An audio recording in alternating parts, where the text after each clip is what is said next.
ধুর! South Africa আরো কিছু বেশি রান করত। ২৭০ রান করল কেন?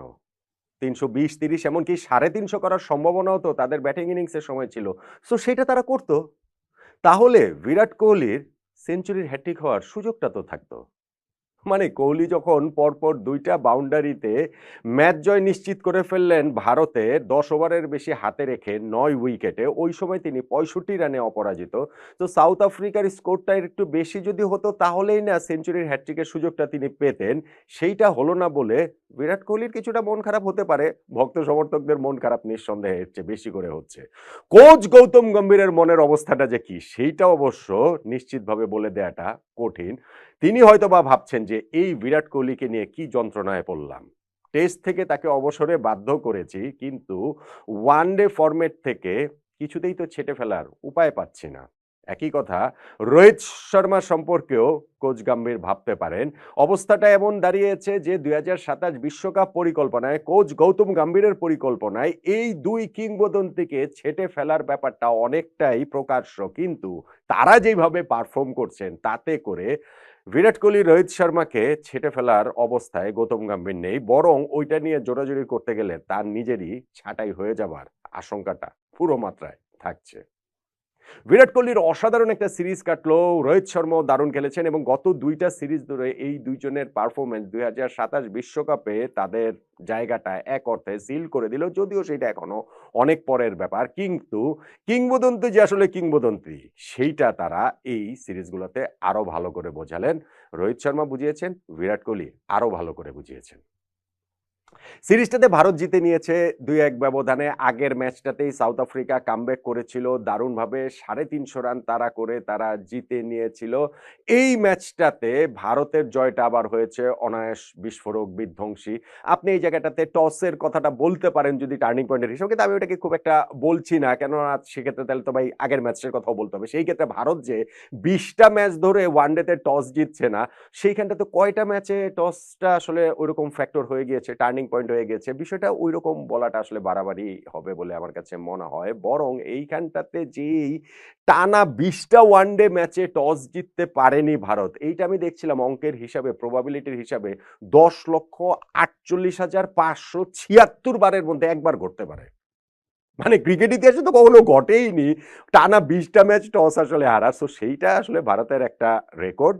ওই টস যে তারা এই ম্যাচে জিতেছে, অবশেষে তারা জিতেছে, কেএল রাহুল জিতেছেন। সো সেইটাকে তাই টার্নিং পয়েন্টের হিসাবে আমি আনতে চাইছি না। টসের সুবিধাটা যে জয়ের সুবিধাটা যেটা যে পরে ব্যাটিং করাটা একটু সহজ হয়। ডিউ ফ্যাক্টরের কারণে বল ব্যাটে সহজে আসে। প্রতিপক্ষ বোলারদের জন্য গ্রিপ করাটা কঠিন হয়।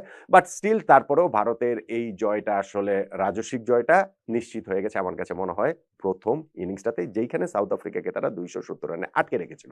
২৭০ রানে আটকে রাখার পর কোহলির কথা তো বলছি, কিন্তু তার আগের যদি হিসাবটা বলি তাহলে ওপেনিং পার্টনারশিপে রোহিত শর্মা এবং যশস্বী জয়সওয়াল তারা ১৫৫ রানের জুটি গড়ে ফেলেছিল এবং সেইটাতে জয় আরো বেশি করে নিশ্চিত হয়ে গিয়েছিল। এবং রোহিত শর্মার যখন সেঞ্চুরিটা তার মনে হচ্ছিল হয়েই যাবে, ওই মুহূর্তে ৭৫ রান করে কেশব মহারাজের বলে তিনি আউট হয়ে গেলেন। আরো একটা সেঞ্চুরি তিনি আসলে ফেলে এলেন।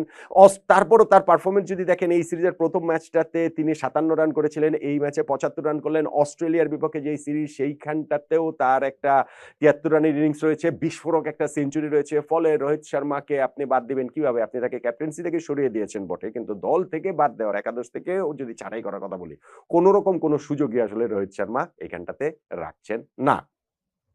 যশস্বী জয়সওয়াল শুরুর দিকে একটু স্ট্রাগল করছিলেন, কিন্তু পরবর্তীতে সময়ের সঙ্গে সঙ্গে তিনি হচ্ছে গিয়ে অনেক বেশি আরো ফ্রি হয়ে খেলতে পেরেছেন। ৭৫ বলে ৫০ করেছেন। পরের ৫০টা করে এক সেঞ্চুরিতে পৌঁছতে তার মাত্র ৩৬ বল লেগেছে।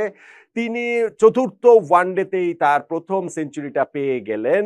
ভারতের ষষ্ঠ ক্রিকেটার হিসাবে ৩ ফরম্যাটে, টেস্ট, ওয়ানডে, টি-২০ ৩ ফরম্যাটেই সেঞ্চুরি তার হয়ে গেল। শুভমান গিলের জায়গায় তিনি যখন খেলছেন তখন এই ইনিংসটা তাকে নিঃসন্দেহে, ইনজুরড ক্যাপ্টেন আরকি, নিঃসন্দেহে তাকে ওই কনফিডেন্সটা দিবে এবং এরপরে ওই শুরুতে ১৫৫ রানের পার্টনারশিপ রোহিত শর্মার সঙ্গে, তারপরে বিরাট কোহলির সঙ্গে ১১৬ রানের অবিচ্ছিন্ন পার্টনারশিপ। যেইখানটাতে বিরাট কোহলি বলছিলাম যে ৪৫ বলে ৬৫ রান করে নট আউট রয়েছেন। এই সিরিজটাতে ৩ টা ম্যাচে বিরাট কোহলির রান হচ্ছে গিয়ে ১৩৫, ১০২ এবং অপরাজিত ৬৫, টোটাল ৩০২ রান করেছেন, এভারেজ ১৫১। অস্ট্রেলিয়ার বিপক্ষে সিরিজের প্রথম ২ টা ম্যাচে যখন তিনি ০ রানে আউট হন তখন এইটা নিয়ে শোরগোল তৈরি হওয়ার জায়গা, মানে একটা ক্ষেত্র প্রস্তুত হয়েছিল। গৌতম গম্ভীর হয়তো বা সুযোগটা পেয়ে যাচ্ছিলেন, কিন্তু লাস্ট ম্যাচে এই ৭৪ রানের অপরাজিত একটা ঝকঝকে ইনিংস খেলে বিরাট কোহলি নিজের ফেরার ঘোষণা দেন এবং এই সিরিজটাতে তিনি কাটালেন রাজার মতো। আরও একবার প্লেয়ার অফ দ্য সিরিজ হলেন, টোটাল ক্যারিয়ারে ২২ বারের মতো হলেন, ওয়ান ডে ক্যারিয়ারে ১২তম বারের মতো হলেন এবং এই সিরিজে তিনি ১২টা ছক্কা মেরেছেন, যেটা ওয়ান ডেতে তার ক্যারিয়ারে কোনো একটা series including Asia cup, world cup সবকিছু মিলে এক সিরিজের সর্বোচ্চ ছক্কা তিনি মেরেছেন। প্রতিনিয়ত যে তিনি নিজেকে চাপিয়ে যাচ্ছেন, ম্যাচ শেষে সেটা বলেছেনও যে গত ২-৩ বছরের মধ্যে সবচেয়ে ভালো ক্রিকেটটা আমি এই মুহূর্তে খেলছি। সো এই বিরাট কোহলিকে কিভাবে আসলে আর গৌতম গম্ভীর ২০২৭ বিশ্বকাপ পরিকল্পনার মধ্যে না রাখেন। কিন্তু আমি যেটা বলছিলাম যে যদি টার্নিং পয়েন্টের হিসাব করেন তাহলে এই ব্যাটিং ইনিংস না, ব্যাটিং ইনিংসে এইটা বিরাট কোহলির বীরত্ব, রোহিত শর্মার বীরত্ব, যশস্বী জয়সওয়ালের সেঞ্চুরি কৃতিত্ব, কিন্তু জয়টা আসলে নিশ্চিত হয়ে গিয়েছিল যখন সাউথ আফ্রিকাকে ২৭০ রানে ভারত আটকে রাখে। এই রানটা আসলে সত্যিকার অর্থে 300 প্লাস মানে কি ৩৫০ হতে পারত, হতেই পারত। প্রথম ওভারটাতেই তারা উইকেট হারিয়েছে, আর্শদীপ আউট করে দিয়েছেন সেখানে রিকালটনকে, তারপরে একটা সেঞ্চুরি পার্টনারশিপ হয়েছে টেম্বা বাভুমার সঙ্গে, ওইখানটাতে একটা বড় সেঞ্চুরি পার্টনারশিপ হলো, কিন্তু সেই পার্টনারশিপে বাভুমা আউট হওয়ার পর পার্টনারশিপ ব্রেক হয়েছে। তারপরেও ২৮ ওভার শেষে ২ উইকেটে ১৬৭ রানে পৌঁছে গিয়েছিল এইখানটাতে সাউথ আফ্রিকা। ওপেনার ওই যে কুইন্টন ডিককের সঙ্গে পার্টনারশিপ হয়েছিল বাভুমার এবং তিনি আসলে এই ইনিংসটা এক সাইড থেকে হেল করে রেখেছিলেন এবং যখন তারা ২৮ ওভারে ২ উইকেটে ১৬৭ রানে পৌঁছায়, ভাই ৩৫০ রান তো ওই জায়গাটা থেকে হতেই পারে এখনকার ওয়ান ডে ক্রিকেটের গতি প্রকৃতি যদি আপনি বিবেচনা করেন। ওই সময় প্রসিদ্ধ কৃষ্ণার যে স্পেল সেইটাই আসলে ম্যাচ ঘুরিয়ে দিয়েছে। প্রসিদ্ধ কৃষ্ণা ওইখানটাতে ১ ওভারে তিনি প্রথমত ব্রেটস্কিকে আউট করে পার্টনারশিপটা ব্রেক করলেন, ব্রেক থ্রু দিলেন এবং ওই ওভারটাতে এইডেন মার্কারকে আউট করলেন এবং তারপর সেই স্পেলেই তিনি আউট করেছেন কুইন্টন ডিককে। অবভিয়াসলি ডিকক সেঞ্চুরি করেছেন, ভারতের বিপক্ষে ২৩ নম্বর ওয়ানডেতে ৭ নম্বর সেঞ্চুরি করেছেন, কিন্তু তাকেও আউট করেছেন প্রসিদ্ধ কৃষ্ণা। এই যে একটা স্পেলে যে এই যে ৩টা উইকেট তিনি টানা পরপর নিয়ে নিলেন, ওইটাই আসলে সাউথ আফ্রিকার স্কোরটা যে বড় হবে না সেটা নিশ্চিত করেছে। পরবর্তীতে গিয়ে হচ্ছে গিয়ে ওই লোয়ার অর্ডার ছেড়ে ফেলেছেন কুলদীপ যাদব, সেইখানটাতে ১ ওভারে ডয়েল ডেভিস এবং মার্ক ইয়ানসনের উইকেটও নিয়েছেন, কিন্তু যে ২৭০ রানে যে তাদের আটকে রেখেছে ওইটাই আসলে ভারতের জয়টা এক অর্থে নিশ্চিত করে দিয়েছে। নিশ্চিত করে দিয়েছে এই সিরিজে আমার কাছে মনে হয়, যেটা আমি বলছিলাম অস্ট্রেলিয়া সিরিজ এবং এই সাউথ আফ্রিকার বিপক্ষে সিরিজ, এই দুইটা সিরিজে বিরাট কোহলি এবং রোহিত শর্মার পারফরমেন্স মোটামুটি নিশ্চিত করে দিয়েছে যে ২০২৭ বিশ্বকাপ তাদের বাদ দিয়ে গৌতম গম্ভীর পরিকল্পনা করলে চলবে না, তাদের ছাঁটাই করার পরিকল্পনা করলে তার নিজেরই ছাঁটাই হয়ে যাওয়ার আশঙ্কার জায়গাটা থাকবে। আর এই ভারতের সিরিজ জয় ম্যাচে টার্নিং পয়েন্টের কথা বলতে গেলে আমি ওই যে টসের কথা বলছিলাম সেটার কথা বলবো না, ওই যে একটা স্পেলের মধ্যেই যে প্রসিদ্ধ কৃষ্ণা তিনি যে ৩-৩টা উইকেট তুলে নিলেন, সেটাকেই আমার কাছে ভারতের এই জয়ের টার্নিং পয়েন্ট বলে মনে হয়। আপনি কি আমার সঙ্গে একমত? এবং আপনি কি আমার সঙ্গে এই বিষয়ে নিশ্চয়ই একমত যে ২০২৭ বিশ্বকাপ কোহলি এবং রোহিতকে ছাড়া গৌতম গম্ভীর পরিকল্পনা করলে চলবে না।